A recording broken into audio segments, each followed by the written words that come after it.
Assalamualaikum warahmatullahi wabarakatuh. Saya Septiwayuni MPM 5021107. Di sini saya akan menjelaskan materi tentang model dan prinsip perkembangan kurikulum. Yang pertama yaitu model administratif. Model administratif atau garis komando atau life start merupakan pola pengembangan kurikulum yang paling awal dan mungkin yang paling dikenal. Model pengembangan kurikulum ini berdasarkan pada cara kerja atasan dan bawahan top down yang dipandang efektif dalam pelaksanaan perubahan kurikulum.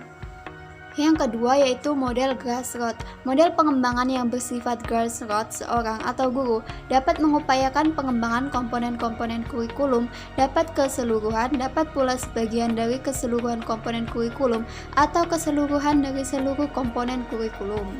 Yang ketiga yaitu model BACA. Model BACA memiliki 5 langkah. Yang pertama memusatkan arena pengembangan kurikulum. Yang kedua menetapkan personalia, yaitu siapa-siapa saja yang ikut terlibat dalam pengembangan kurikulum.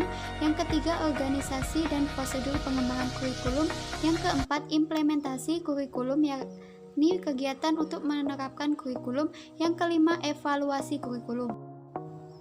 Yang keempat yaitu model arah terbalik Taba. Model arah terbalik Taba memiliki 4 prosedur. Yang pertama mengadakan unit-unit eksperimen bersama guru-guru. Yang kedua menguji unit eksperimen. Yang ketiga mengadakan revisi atau konsolidasi. Yang keempat pengembangan keseluruhan rangka kurikulum. Yang kelima, model Rogers. Rogers adalah seorang ahli psikologi yang berpandang bahwa manusia dalam proses perubahan mempunyai kekuatan dan potensi untuk berkembang sendiri. Berdasarkan pandangan tentang manusia, maka Rogers menemukan model pengembangan kurikulum yang disebut dengan model relasi interpersonal Rogers. Yang keenam yaitu model demonstrasi. Model demonstrasi pada dasarnya bersifat grassroots, datang dari bawah. Model ini diprakarsai oleh sekelompok guru atau sekelompok guru bekerja sama dengan ahli yang bermaksud mengadakan perbaikan kurikulum. Yang ketujuh yaitu The Systematic Action Research Model. Model kurikulum ini didasarkan pada asumsi bahwa perkembangan kurikulum merupakan perubahan sosial. Hal ini mencakup suatu proses yang melibatkan kepribadian orang tua, siswa, guru, struktur sistem sekolah, plus hubungan pribadi dan sekelompok dari sekolah dan masyarakat.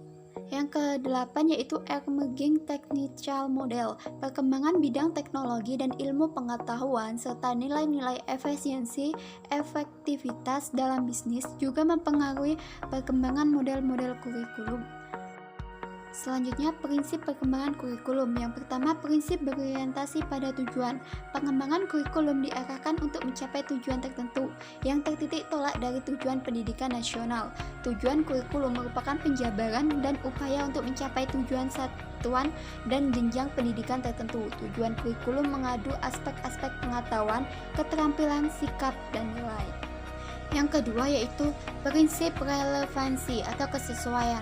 Pengembangan kurikulum yang meliputi tujuan, isi, dan sistem penyampaian harus relevan atau sesuai dengan kebutuhan dan keadaan masyarakat, tingkat perkembangan dan kebutuhan siswa, serta serasi dengan perkembangan ilmu pengetahuan dan teknologi. Yang ketiga yaitu prinsip efisiensi dan efektivitas. Pengembangan kurikulum harus mempertimbangkan segi efisien dan pendayagunaan dana, waktu, tenaga, dan sumber-sumber yang tersedia agar dapat mencapai hasil yang optimal. Dana yang terbatas harus digunakan sedemikian rupa dalam rangka mendukung pelaksanaan pembelajaran. Yang keempat yaitu prinsip fleksibilitas. Kurikulum yang luas mudah disesuaikan, diubah, dilengkapi, atau dikurangi berdasarkan tuntutan dan keadaan ekosistem dan kemampuan setempat. Jadi tidak statis atau kaku. Misalnya dalam suatu kurikulum disediakan program pendidikan, keterampilan, industri, dan pertanian. Yang kelima yaitu prinsip kontinuitas. Kurikulum disusun secara berkesinambung, artinya bagian-bagian, aspek-aspek, materi, dan bahan kajian disusun secara berurutan, tidak terlepas-lepas, melainkan satu sama lain memiliki hubungan fungsional yang bermakna, sesuai dengan jenjang pendidikan, struktur dalam suatu pendidikan, tingkat perkembangan siswa. Yang keenam yaitu prinsip keseimbangan. Penyusunan kurikulum memperhatikan keseimbangan secara proporsional dan fungsional antara berbagai program dan subprogram, antara semua mata ajaran, dan antara aspek-aspek perilaku yang ingin dikembangkan. Keseimbangan juga diperlukan diadakan antara teori dan praktik, antara unsur-unsur keilmuan sains, sosial, humaniora, dan keilmuan perilaku. Yang ketujuh yaitu prinsip keterpaduan. Kurikulum dirancang dan dilaksanakan berdasarkan prinsip keterpaduan. Perencanaan terpadu bertitik tolak dari masalah atau topik dan konsistensi antara unsur-unsurnya. Pelaksanaan terpadu dengan melibatkan semua pihak, baik di lingkungan sekolah maupun pada tingkat intersektoral. Yang kedelapan yaitu prinsip mutu. Pengembangan kurikulum berorientasi pada pendidikan mutu yang berarti bahwa pelaksanaan pembelajaran yang bermutu ditentukan oleh derajat mutu guru, kegiatan belajar mengajar, peralatan media yang bermutu.